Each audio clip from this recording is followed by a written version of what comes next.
এইটো হ'ল আমাৰ বডোলেণ্ড একৰ্ডে ঐতিহাসিক, এইটো চবেই জানে। আৰু এইটো আমি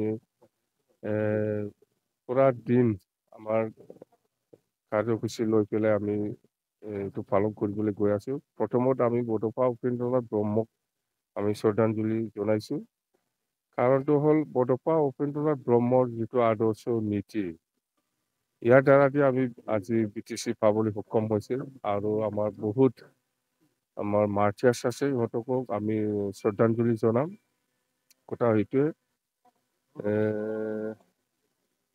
আচলতে ইয়াত সকলো জাতি জনগোষ্ঠীৰ অৱদান আছে, অকল বড়ো নহয়, মই এইটো ক'বলৈ নাযাওঁ। মুঠতে আমাৰ কাৰণে আজি এটা হিষ্টৰিক ডে, কথা সেইটো। যেতিয়ালৈকে থাকিব তেতিয়ালৈকে এই চুক্তিখন আপোনালোকে উদযাপন কৰি থাকিব?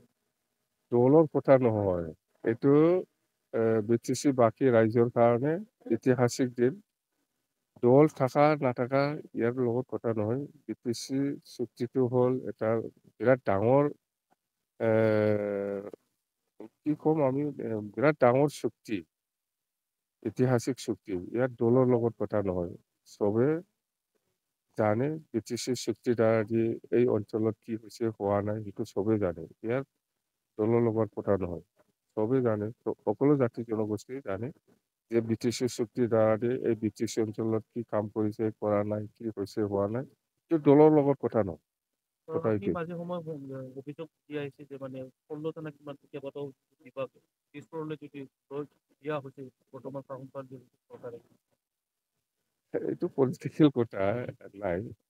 প্ৰমোদ বড়োতো হয়, 16টা ডিপাৰ্টমেণ্টটো BTR চুক্তি কৰি পেলাই দিছপুৰলৈ পঠাই দিছে। সেইটো পাৰ্মানেণ্ট নহয়, সেইটো কনষ্টিটিউচনেল নহয়। BTC চুক্তিত হ'ল কনষ্টিটিউচনেল, সাংবিধানিক চুক্তি।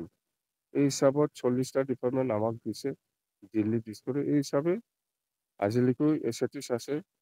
প্ৰমোদ বড়ো যিটো দিছে সেইটো জাষ্ট টেম্পৰাৰী, সেইটো কি কাম কৰিব পৰা নাই, সেইটোৱেই প্ৰমাণ।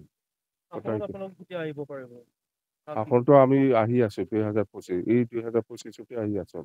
ইলেকশ্যন হওক, ইলেকশ্যন হোৱাৰ পিছত আমাৰ BPF আকৌ গভমেণ্টত আহিব আৰু সেই 16টা ডিপাৰ্টমেণ্টটো আকৌ গুচি আহিব।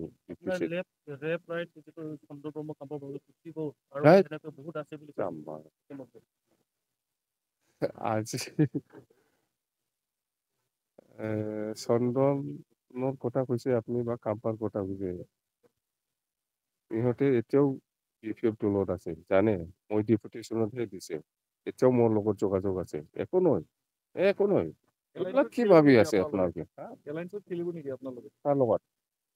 কাৰো লগত এলায়েন্সত ইলেকশ্যন নেখেলে। BPF অকলে খেলিব, BPF অকলে খেলিব আৰু আমি উইনাৰ।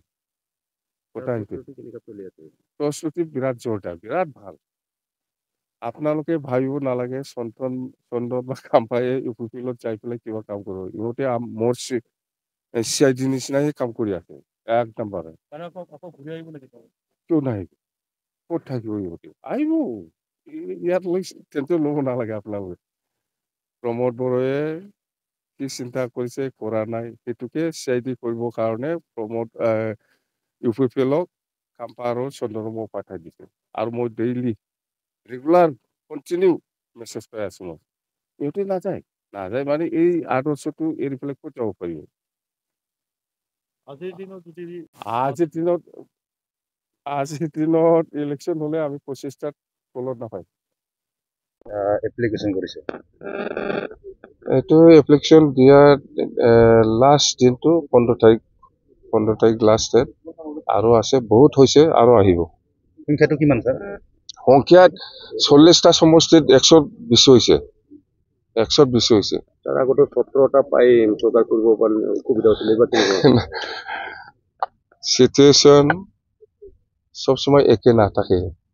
আপোনালোকে চাওক, আপোনালোকক মই দেখাই দিম BPF চৰকাৰ কৰিব, UPPলে চৰকাৰ নকৰে। UPPলে আজি চৰকাৰ নহব সেইটো গম পাই আছে প্ৰমোদ বড়োই, সেইকাৰণে হাহাকাৰ লাগি আছে, কিবা কিবি বকি আছে। কিন্তু চৰকাৰ BPF কৰিব। আপোনালোকে নিশ্চিন্ত থাকক, আগৰ নিচিনা আপোনালোককো মই ফেচিলিটি দিম। CM ছাৰে কৈছে এইটো ছেপ্টেম্বৰত হ'ব বিটিছে ইলেকশ্যন নাই এইটো ছেপ্টেম্বৰত হয় না এপ্ৰিলত হয় এইটো গভৰ্ণমেণ্ট অফ আছামৰ বা ইলেকশ্যন কমিশ্যনৰ কথা ছেপ্টেম্বৰ হ'লেও BPF চৰকাৰ বনাব এপ্ৰিল মাহত কৰিলেও BPF চৰকাৰ কৰিব সেইটোৱে ছাৰ আপোনাৰ আকৌ জিলে বা নাই যাব পাৰে মইতো যোৱা নাই না আপোনালোকে দেখা নাই অল ইণ্ডিয়াত কিমান MLA মন্ত্ৰীবিলাক পাৰ্টি সলনি কৰিছে তথাপিও একো হোৱা নাই আমাৰো যাব পাৰে কোনোবা যোৱাৰ কোনো আপত্তি নাই কিন্তু মই আছো আপোনাৰ বোলে নমিনেশ্যন দিবলৈ মানুহ নাথাকা হ'ব পিছত কমত যাম বা এইবিলাক